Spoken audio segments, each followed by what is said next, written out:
하이델베르그 교리문답 5문을 소개하도록 합니다. 그대는 이 모든 것을 완전하게 지킬 수 있습니까? 답, 절대로 지킬 수 없습니다.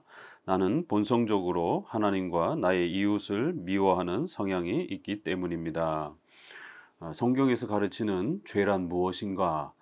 죄는 요한일서에 말씀 있는 것처럼 불법이다라고 하는 이제 이 성경이 가르치는 죄의 정의를 우리는 좀 더 살펴보셔야 됩니다.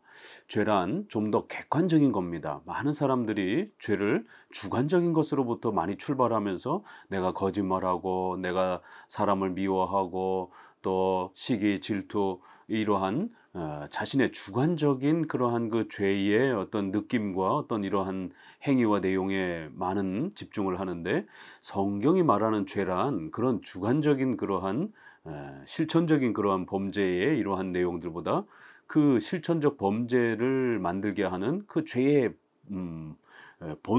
본래의 그러한 그 모습, 죄의 그러한 원인, 죄의 기초, 바로 원죄를 성경은 집중적으로 다룹니다. 바로 그 원죄 때문에 전 인류가 아담의 죄를 물려받아서 죄인이 된 것입니다. 그래서 우리가 죄의 정의를 이렇게 이야기할 때는 바로 불법이다. 하나님의 말씀을 거역한 것이다. 이렇게 표현하고 성경은 바로 그 죄의 첫 출발을 아담이 행위 언약이라고 하는 바로 선악과 명령을 어긴 바로 그 첫 범죄에 의해서 그 죄가 시작되었다라고 또 죄의 기원을 그렇게 소개를 합니다. 바로 아담이 하나님의 약속 선악과를 먹지 말라고 하는 그 하나님의 약속을 어겼다라는 것입니다. 불법, 하나님의 법을 어겼다라는 것이 그것이 아담에게는 행위 언약이라는 형태로 선악과를 먹지 않는 그런 행위적 규범으로 소개가 되었고 바로 그러한 하나님의 이러한 약속들은 명령, 법에 해당이 되는 거기 때문에 또 불법이 되는 겁니다. 그 하나님의 법을 어겼기 때문에 불법이 되는 거고 또 형식적으로는 그렇게 선악과 명령이라고도 표현하고 또 근원적으로 그것은 또 행위 언약 이런 형태로 또 이렇게 표현되었기 때문에 그 행위 언약을 깨뜨린 것입니다. 바로 여기서 원죄가 이제 출발이 되는 것입니다. 오리지널 신이라고 하는 인류의 최초의 첫 번째 범죄. 바로 그 원죄 때문에 모든 인류는 하나님 앞에 아담과 함께 모든 후손들이 정죄받는 바로 그러한 하나님의 진노와 저주가 발생이 된 겁니다. 이렇게 죄란 객관적 성격의 이러한 내용이 훨씬 더 본질적인 것이지 그 원죄로 인하여 나타나는 자범죄, 실행죄들, 생활죄들 이건 그 원죄로부터 나오는 그런 죄의 결과와 열매들입니다. 그래서 죄의 종류에는 이렇게 원죄와 자범죄로 구별이 되는데 많은 사람들은 죄 그러면 이러한 자범죄, 생활죄, 내가 범죄하는 실천적인 그런 자신들의 죄의 그러한 그 행동들에 더 많은 집중을 하다 보니까 성경이 말하는 근원적인 그 죄의 본질, 죄의 그 기초, 원인, 핵심을 놓치는 경우가 많이 있습니다. 그래서 우리가 죄를 회개하라라고 전도하고 또 이렇게 설교할 때도 이런 자범죄에 지나치게 초점이 맞춰져 있는 이런 안타까운 모습들을 보게 됩니다. 성경은 좀 더 객관적인 죄의 그러한 그 성격인 원죄에 집중하고 그 원죄를 우리가 용서받는 것, 그 원죄로부터 우리가 사함을 받는 것, 이것이 바로 이신칭이요 구원이다라고 말하는 것입니다. 때로는 또 우리 성화 부분에서도 다루지만 성도들은 생활죄 이런 자범죄 부분에서는 여전히 성도들도 그런 자범죄의 영향을 받고 있기 때문에 예수님을 믿고 난 이후에도 우리가 생활적인 범죄와 관련되어서 또 많은 또 잘못들을 범하기도 하는 겁니다. 이건 죽을 때까지 또 우리가 계속 그렇게 또 반복하기도 하는 것이 그래서 성경에서 말하는 죄의 본질의 핵심은 바로 원죄, 이 아담과 인류 전체가 하나님 앞에 진노와 저주를 받은 이러한 이 객관적인 이러한 죄의 실체를 훨씬 더 강조하고 바로 이 원죄의 심각성과 또 이 원죄로부터 우리가 어떻게 구원받을 수 있는가 하나님의 진노와 저주로부터 우리가 어떻게 구원받을 수 있는가 바로 이 문제를 집중적으로 다뤄주는 겁니다.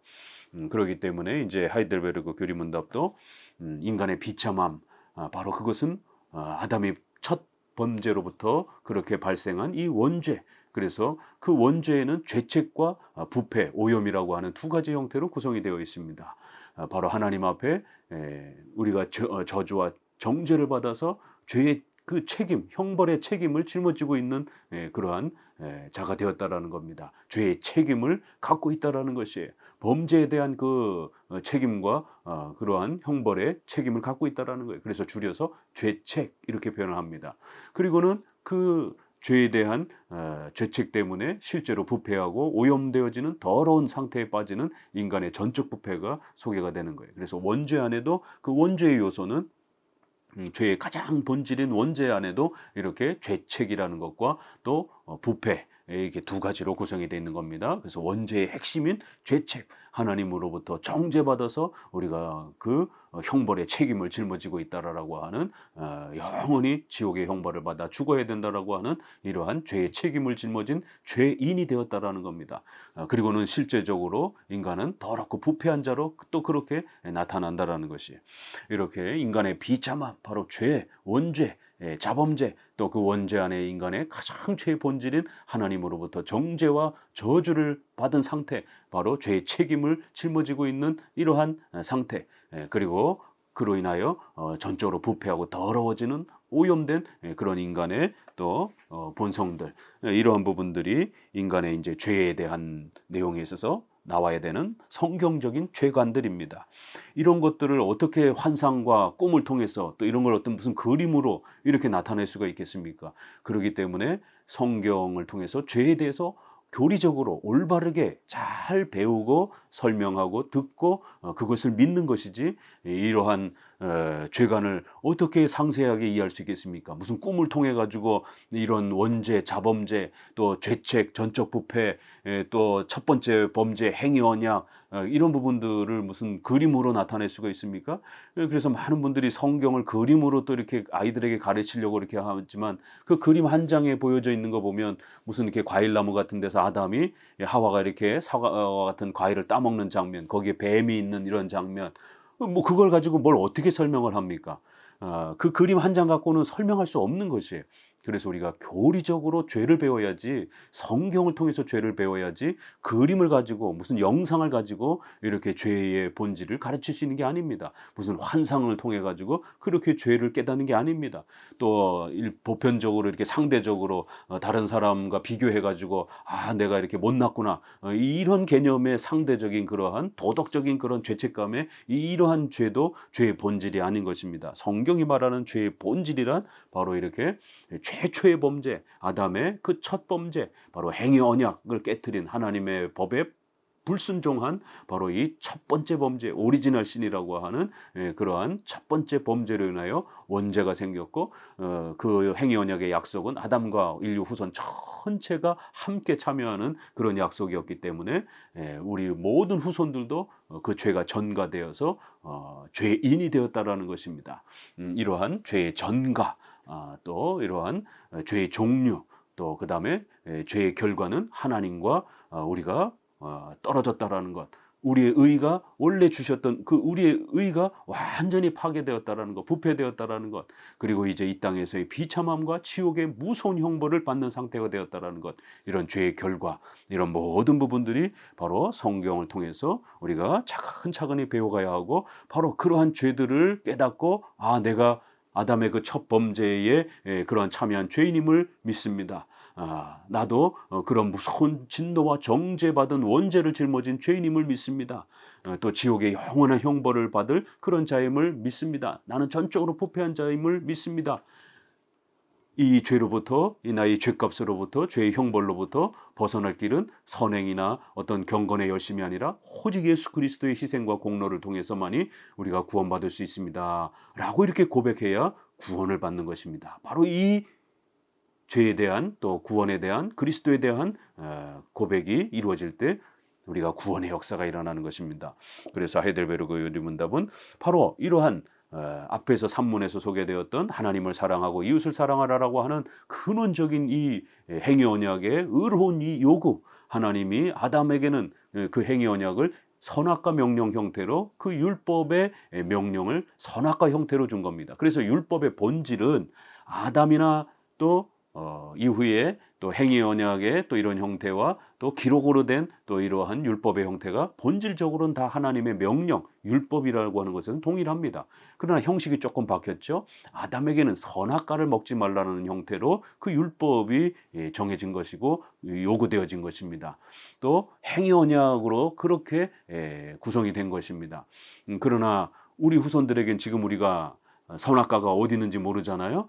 그렇지만 그 행위 언약이 요구하는 하나님의 명령에 복종해야 된다. 하나님을 사랑하고 이웃을 사랑하라는 이 완벽한 하나님의 공의로운 의로운 요구에 행위 언약의 율법에 순종해야만 복을 누린다라고 하는 이 법의 본질, 하나님의 명령에 의해 완전한 그런 하나님의 요구, 이건 변함이 없는 것이에요.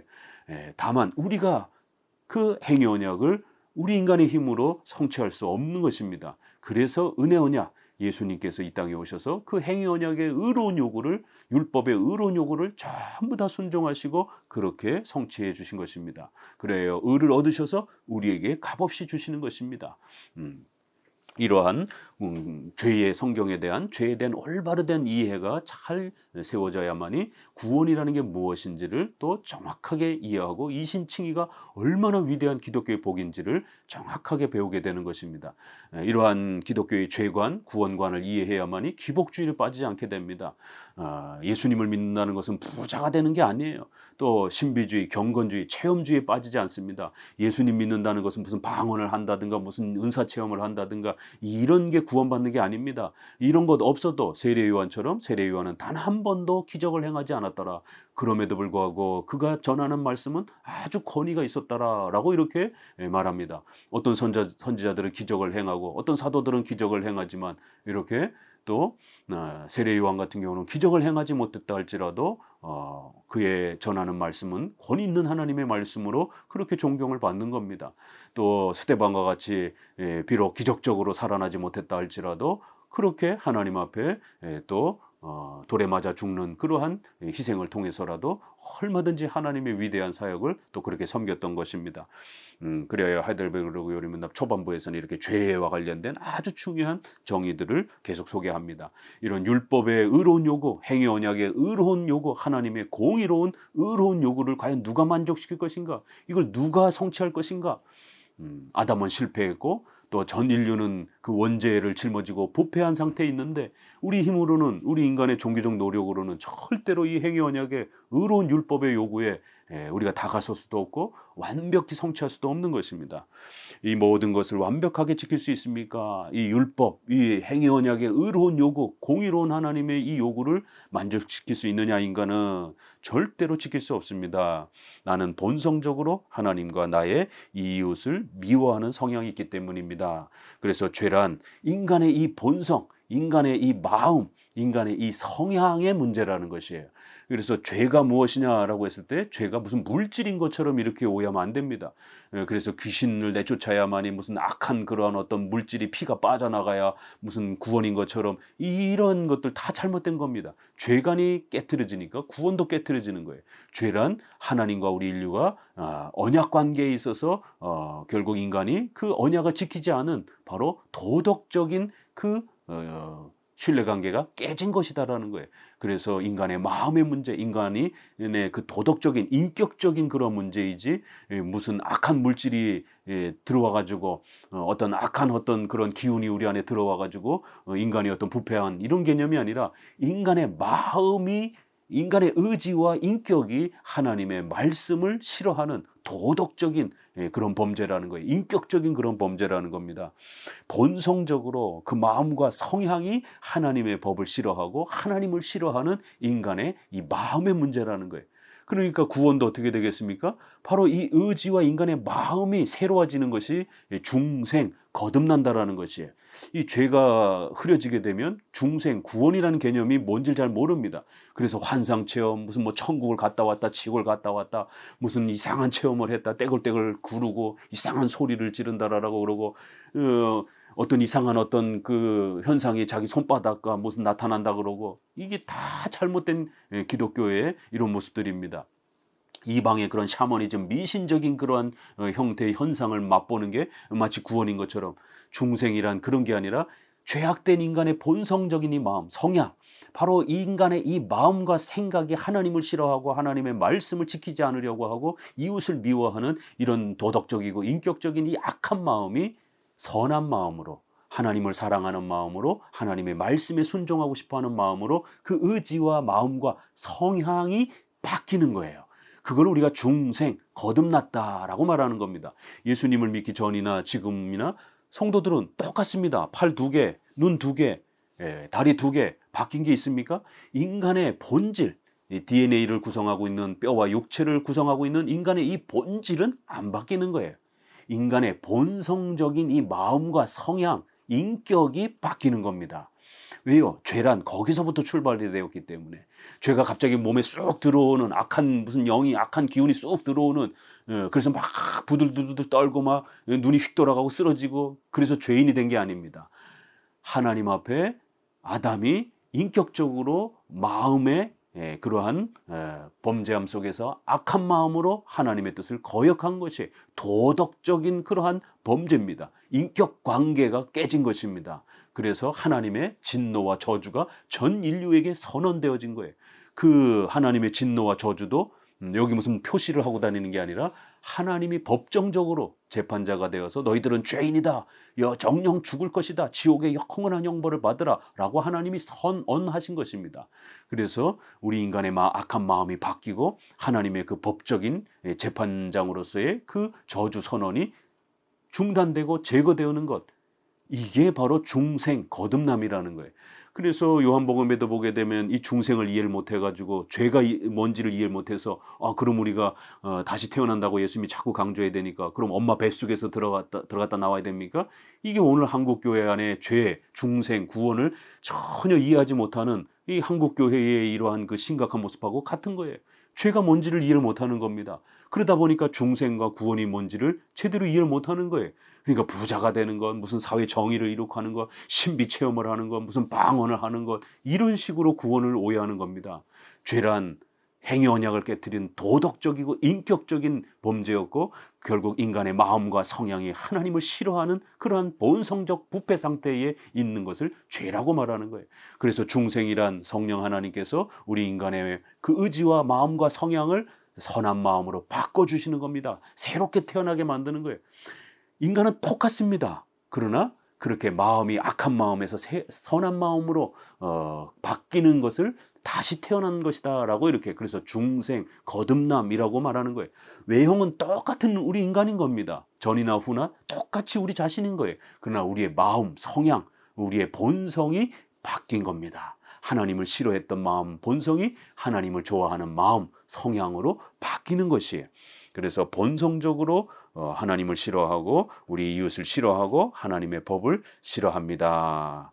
그래서 우르시누스의 설명도 보면 첫째로 우리 자신을 율법에 비춰봐야 합니다. 둘째는 율법의 저주를 우리 자신에게 적용시켜 봐야 합니다. 그래야 우리가 왜 죄인인지, 또 그 죄란 무엇인지, 또 그 죄가 얼마나 심각한 것인지 이런 부분들을 차근차근히 성경을 통해서 인간의 죄에 대한 부분들을 배우고 이해하게 된다라는 겁니다. 인간은 원죄, 그 원죄 안에는 죄책, 하나님 앞에 정죄와 저주를 받아 영원히 형벌받아야 되는 죄의 책임을 짊어지는 하나님으로부터 진노받은 자, 정죄받은 신분이 되었다라는 것, 죄인이 되었다라는 것, 그리고 실제적으로도 전적으로 부패하고 더러운 그런 본성적인 인간이 되었다라고 하는, 이것이 바로 인간의 비참함이라는 겁니다. 죄라는 겁니다. 문, 그러면 하나님께서 사람을 그렇게 악하고 패역한 상태로 창조하셨습니까? 답, 절대로 그렇지 않습니다. 하나님은 사람을 선하게, 또한 그의 형상대로 곧 참된 의와 거룩함으로 창조하셨습니다. 이는 사람으로 하여금 그의 창조주 하나님을 올바로 알고 마음을 다하여 그를 사랑하며 영원한 복락 가운데서 그와 함께 삶으로써 그에게 영광과 찬송이 되게 하기 위함이었습니다. 이렇게 바로 그 창세기 1장, 2장 범죄하기 전 그 아담의 선한 상태를 다시 한번 이야기해 주면서 3장 아담이 범죄하는 그 바로 범죄의 사건을 연결해 주면서 인간의 죄가 무엇인지, 원죄가 무엇인지, 그 죄의 비참함이 무엇인지, 죄책이 무엇인지, 이런 부분들을 계속 소개하는 것입니다. 그럼 인간은 처음 창조될 때 이런 비참한 상태에 있었습니까? 아니라는 겁니다. 창세기 1장, 2장을 보게 되면 하나님은 사람을 하나님의 형상으로 창조하시고 그들에게 도덕적으로 아주 깨끗한 의로움을 그렇게 만들어 주셨고 자유의지라고 하는 그러한 소중한 선물도 주셔서 또 그들에게 언약이라고 하는 행위 언약이라고 하는 이런 소중한 약속을 맺어 주셨다라는 겁니다. 두 가지 축복이 소개가 됩니다. 천사는 하나님의 형상으로 만들지 않았습니다. 그냥 피조물인 것이에요. 동물은 그냥 흙으로 만든 겁니다. 그들에게는 인격도 없습니다. 의지도 없습니다. 이렇게 한편으로는 하나님의 형상으로 만드신 그런 복, 또 한편으로는 그 하나님의 형상으로 만든 인간들에게 언약이라고 하는 약속을 맺어주셔서 하나님도 의무관계 아래로 내려오시면서 자신을 낮추셔서 그렇게 인간과 약속관계를 맺으시면서 인간에게 복을 주시고자 그렇게 이 언약, 선악과 명령을 하시면서 지키면 살고 어기면 죽는다라고 하는 그러한 약속을 맺어주셨다라는 거예요. 이렇게 어마어마하게 위대한 복으로 하나님이 인간을 그렇게 선하게 만들어 주셨다라는 거예요. 하나님의 형상, 그럼 이 하나님의 형상은 뭐냐? 곧 참된 의와 거룩함을 가진 그러한 모습으로 창조해 주셨다라는 거예요. 원래의 의로움, 그리고 거룩함으로 하나님을 경외하고 생활 속에서 하나님과 동행하며 살아갈 수 있는 이러한 거룩함을 그렇게 하나님께서 인간에게 주셨다라는 겁니다. 이는 사람으로 하여금 그의 창조주 하나님을 올바르게 알고, 여기서도 안다라는 단어를 굉장히 의도적으로 강조하고 있는 것을 보게 됩니다. 하나님을 행위 언약의 이 규범을 잘 지킴으로 인해서 하나님을 아는 거예요. 역시 아담도 마찬가지인 겁니다. 아담은 피조물이기 때문에 하나님을 이렇게 만지거나 이럴 수는 없는 거예요. 하나님은 영이시기 때문에 그렇습니다. 하나님을 이렇게 만지거나 끌어안거나 팔짱을 끼는 이런 것이 아니라 인간은 물질을 가진 그런 존재입니다. 그러나 하나님은 영이신 하나님이신 것이에요. 그래서 태초에 이러한 아담도 하나님을 어떻게 하느냐? 행위 언약. 하나님께서는 언약을 맺어주셔서 이거를 잘 지킬 때에 하나님이 너와 함께하고 너에게 복 주겠다라는 거예요. 그리고 또 하나님은 아담에게 원래의 의로움을 주셨기 때문에 또 하나님과 교제할 수 있는, 그때는 죄가 없었기 때문에 또 얼마든지 하나님과 인격적으로 교제할 수 있는 그런 복이 있었던 겁니다. 이렇게 하나님이 언약이라는 방식으로 인간과 교제하기 시작하셨고 또 의로움을 넣어주셔서 그렇게 인간이 자유의지로 하나님을 섬기고 예배하면서 그렇게 살아갈 수 있도록 올바로 알고, 그래서 마음을 다하고 그를 사랑하며, 태초에도 아담이 하나님을 막 만지고 손잡고 다니고 뭐 하나님과 뛰어놀고 이런 개념으로 생각하면 큰일 납니다. 하나님은 영이시다라는 걸 꼭 명심하셔야 됩니다. 하나님은 형상이 없습니다. 삼일체 하나님은 영이신 하나님이시기 때문에 태초에조차도 아담과 손잡고 다니고 그런 개념이 아니라 피조물인 물질적 존재인 아담과 영이신 하나님이 인격적 관계를 가질 수 있는 겁니다. 신성을 가지신 하나님이 물질을 가진, 인성을 가진 인간과 인격적으로 얼마든지 교제할 수 있는 거예요. 성부, 성자, 성령은 신성을 가지신 삼위 하나님이기 때문에 위격적으로, 신격적으로, 본질적으로 그렇게 서로 교제하시는 거예요. 영원부터 교제하는 겁니다. 그러나 인성, 물질을 가지고 있는 인간과 하나님이 교제할 때는 본질적인 그런 신격의 교제가 아니라 인격적인 교제인 겁니다. 인간과 신이 마치 섞여가지고 하나가 된 것처럼 이런 무슨 신일 합일의 이러한 어떤 형태가 아닙니다. 인격적 교제인 거예요. 태초에도 하나님은 영이시고 인간은 물질적 존재인 겁니다. 이렇게 마음을 다해서 전인격으로 하나님을 사모하고 사랑하며 하나님을 즐거워하면서 영원한 복락 가운데서 그와 함께 삶으로써 하나님과 함께 살아가면서 에덴 동산에서 그렇게 하나님께 영광을 돌리며 행복하게 살도록 그렇게 하나님은 창조해 주신 것입니다. 이렇게 태초의 창조에서도 인간은 어떤 존재였는지, 인격적인 존재이고 또 물질을 가진, 육체를 가진 그런 존재였다라는 것, 그런 상태에서 자유의지를 갖고 의로움을 가진 상태에서 하나님과 교제할 때는 물질적 교제가 아니라 하나님과 인격적 교제로 전 인격을 다해서 마음을 다해서 하나님을 사모하고 사랑하며 그렇게 행복하게 에덴 동산에서 살아갔던 것입니다. 그런데 바로 죄가 들어오면서 그 마음의 상태, 성향, 그 마음의 의지가 결국 하나님을 싫어하는 형태로 마음이 바뀌어버린 것이 타락과 부패함으로 그렇게 마음과 인격과 성향이 본성적으로 부패한 자가 되어버린 것입니다. 이렇게 인간은 인격적 존재, 또 물질적인 존재, 육체와 영혼을 가진 그런 존재로서 하나님의 이런 엄청난 혜택들을 누렸고, 또 하나님과 그렇게 행위 언약이라는 하나님의 말씀 아래에서 하나님과 그렇게 인격적 연합 아래에서 그렇게 교제를 해나가고 있었는데, 결국 죄가 들어와서 이 인격적 연합이 깨어졌고 하나님의 법에 행위 언약에 순종하지 않는 불순종을 행함으로 인해서 결국 하나님과의 관계가 깨져버렸다는 겁니다. 여기서 사람의 비참함을 그의 원시의 고귀함과 대비시키는 것이 합당하다. 이는 첫째로 우리의 비참함의 원인과 기원을 하나님께 돌리지 않도록 하기 위함이며, 둘째로 우리의 비참함이 얼마나 심각한가를 더 분명하게 보도록 한다.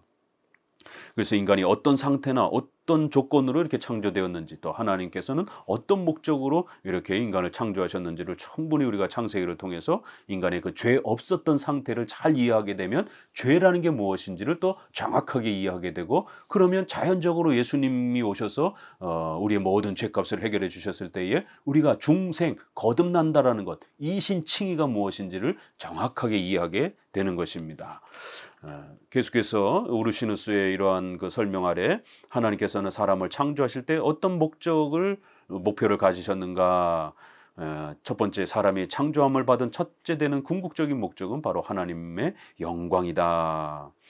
두 번째는 사람이 창조함 받은 목적에는 하나님께 영광을 돌리는 것에 종속되는 다른 목표들이 있다. 예를 들면 하나님을 올바르게 아는 것이 그에게 영광 돌리는 일을 위하여 필요하다. 이렇게 창세기에서도 하나님과 교제하기 위해서는 행위 언약이라고 하는 선악과 명령을 올바르게 알아야 됐던 것입니다.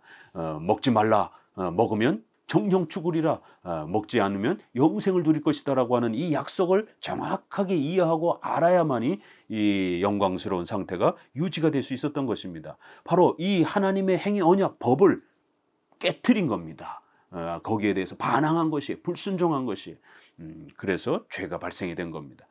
세 번째, 하나님을 올바로 아는 일 다음에는 사람의 행복과 복락이 사람을 창조하신 목표인데, 이는 하나님과 하늘의 축복들을 누리는 데 있다. 이러면서 네 번째로는 사람이 창조함 받은 네 번째 목표는 택한 자의 구원에서는 하나님의 긍휼이, 또한 버림받은 자의 형벌에 나타나는 그의 공의하심이 드러나고 선포되도록 하는 데 있다. 이러면서 하나씩 이렇게 인간의 그러한 처음 상태의 복이 얼마나 위대한 것인지를 설명해 갑니다.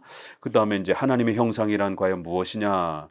사람에게 있는 하나님의 형상은 하나님의 본성과 뜻과 역사들을 올바로 아는 마음이요, 자유로이 하나님께 순종하는 의지요, 또한 모든 성향과 욕망과 행위들이 하나님의 뜻과 일치하는 것이며, 한마디로 영혼의 영적인 불멸의 본질이요, 전인의 순결함과 순전함이요, 사람의 완전한 복락과 기쁨이며, 또한 다른 모든 필조물들을 능가하며 그것들 위에 군림하는 사람의 위엄과 존귀다. 이렇게 여기도 마음, 인간의 성향의 그 전인격적인 그 부분이 하나님의 형상의 핵심이었다라고 이렇게 소개를 합니다. 그리고 큰 입원에서 그것이 어느 정도 상실되었으며, 또한 사람에게 아직 남아있는 것이 무엇이냐 이러면서 결국 타락 이후에, 그러나 타락 이후에도 사람에게는 하나님의 형상의 잔재들이 남아있으며 심지어 중생하지 않는 자들에게도 그대로 남아있다 이러면서, 첫째, 형체가 없고 이성적이며 불멸하는 영혼의 본질, 이러한 부분들이 여전히 남아있다라는 거예요. 타락 이후에도. 두 번째, 사람의 지성에 대한 이런 부분들이 또 남아있고, 세 번째, 도덕적인 덕목들의 흔적과 잔재들이 남아있다라는 거예요. 그래서 일정 정도 선악을 판단하는 그런 기능. 네 번째, 많은 세속적인 축복들. 다섯 번째, 다른 피조물들에 대한 어느 정도의 지배와 통치. 이런 부분들이 타락 이후에도 여전히 인간은 인간의 본질을 그대로 갖고 있기 때문에 또 인격적인 존재로서 비록 자유의지는 잃어버렸지만 부패한 상태로서의 의지는 또 여전히 가지고 있다라는 것입니다. 이렇게 오문, 육문은 인간의 이러한 비참함의 또 그 본질인 죄의 이런 아주 중요한 핵심들을 조금 더 자세히 설명해 가고 있습니다. 감사합니다.